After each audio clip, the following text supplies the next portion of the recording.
Baclaran. It's a place made popular by religion and commerce. And tonight it is the venue and topic of Diana's next report.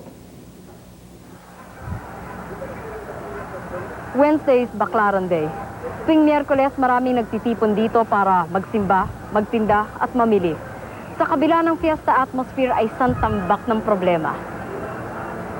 I go here every Wednesday now. I am from Makati, and then to reach a point to Baclaran will take you about an hour, which is not quite how do you call this? It's not it's not normal. Imagining Makati to Baclaran an hour. I've been having this complaint ever since. I don't know. I'm a devout Baclaran. How do you call this? Devotee. A devotee of Baclaran. So even if it takes me that long, I still go there. No, but the problem is, from Makati to Baclaran, it's an hour. It's so bothering to see policemen on corners talking, not doing anything about this. Ang problema po namin dito sa Baclaran ang mga illegal vendors. Sila po ang nakikreate ng the congestions along the streets and the sidewalk. They have occupied the sidewalks and they have also occupied the streets. Kaya po ngayon makikita ninyo, nagkakaroon po tayo ng traffic congestions at hindi lamang po yun. Sila din po ang cause ng malaking sunog natin noong 1979. Wednesday po noon, lumaki po na lumaki ang sunog dahil hindi nga makaraan ng mga bumbero. Pangalawa, they are also the one responsible for perpetuating graft and corruption dito sa Baclaran. Manyari, inaabutan na nila yung mga, alam na ninyo, mga implementing officers natin, saka yung ibang mga inuutusan dyan, nahulihin sila. Eh siyempre, pag inabutan na sila, wala na yon. Hindi na sila uhulihin. The streets are so rotted that the holes are about 6 inches deep, right in the principal streets, like in the Redemptorist Street, which is practically one of the main highway for devotees on ordinary days, and thousands of devotees on Wednesdays and Sundays. If you are riding on a motor vehicle, it seems as if you are traversing the surface of the moon. Katulad yan sa may Monte de Pedernales dyan, along this side of Tat Avenue. Now, yun ay ginagawang terminal nitong mga jeepney.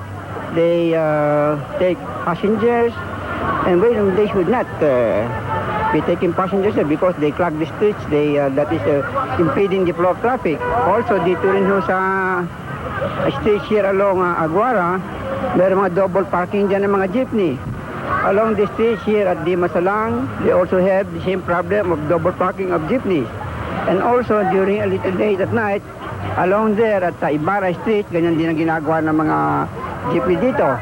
Simula ho noong September 20, kami ho'y humiling sa South Sector kay General Sigihor na ito ho ay alisin ng mga street vendors at para ho magkaroon ng smooth flow of traffic. Pero ho, isang beses lang silang nag-drive dito, pagkatapos ho, hanggang ngayon wala hong nagagawa. Ngayon, yun naman ho ng aming chief of police dito, si Major Jose Balbas, ay galit na galit, gawa ng kami daw bakit nagdiretso sa South Sector. Kailangan daw sa kanya. Ngayon ho, noong October 10, 1986, binagyan ho siya ng memorandum ni Mayor para linisin tong mga main streets nito. Pero ang diferensya, nung matapos mabigyan siya, wala naman hong ginawa. At noon sila walang ginawa, kami hong mga concerned citizens, headed by myself, who is the chairman of the Baclaran Executive Committee for Good Government, nag-drive po kami rito. Nililinis namin itong mga kalye at saka itong mga bangketa. At yan, hinuhuli namin yung mga itong mga vendors nito para magkaroon ng smooth flow of traffic. Ang diferensya ho, on October 15, I think, that is Wednesday, October 15, ang nangyari ho kami pang inaresto. At yung kasama kong security, yun ang inaresto nila. Ang papag nila naging 3. Kami ngayon hong nasa tabi ng pader, naipit. Kaya yun lang ang nirereklamo namin. Kung pinagbigyan nila yung gitna ng karsada, sana naman kaming nasa tabi, pinagbigyan din na pare-pareho naman kaming kumita. So ngayon tago na ho kayo sa mga namimili, hindi na ho kayo pinupuntahan. Oo, lagi na lang kami zero pag simpleng araw. Dati pagka Miyerkules nakakabenta kami ng 1,000. Ngayon ho, nung Miyerkules ang benta namin 200 plus lang. Ang dami ho namin binabayaran. Paano naman ho kami? Lalo na ho ngayon. Ngayon ang benta namin 20 pesos. Dati po, 2 papag. Ayaw sila magbayad. Ngayon po, yung pwesto nilang dati, pinagbili na sa iba. Kaya wala silang pwesto. Ngayon, nung nakikiusap pa rin ho sila na kung pwede, maibalik sila, miski magbabayad na rin sila sa ganang gusto nila. Binalik nga po sila, ginawa naman 3 papag. Magkano naman usually ang hinihingi ng asosasyon na to? Ang alam ko po, sa alam ko lang, hinihingi sa kanila, 5,000 buhat sa umpisa. 5,000 bawat Bawat isang tao sa isang pwesto. Ngayon, palibasa ho, ang pwesto, wala pang 1 metro. Kayo ba ho, ano mailalagay niyong paninda kung wala pang 1 metro? Di kukuha ho kayo ng 2 metro. So ano yan, 10,000? 10,000 ho yun. Ang bayad ho, 18.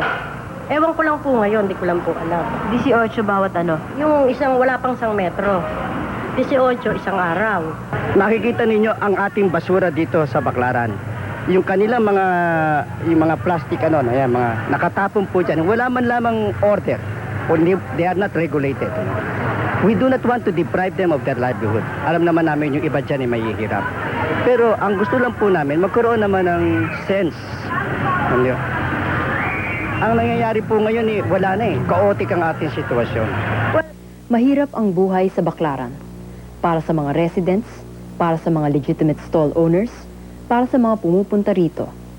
Dahil sa kanilang efforts na lagyan ng order ang Baclaran, ang mga nagrereklamo sa SOS ay pinagbabantaan ng mga illegal vendors.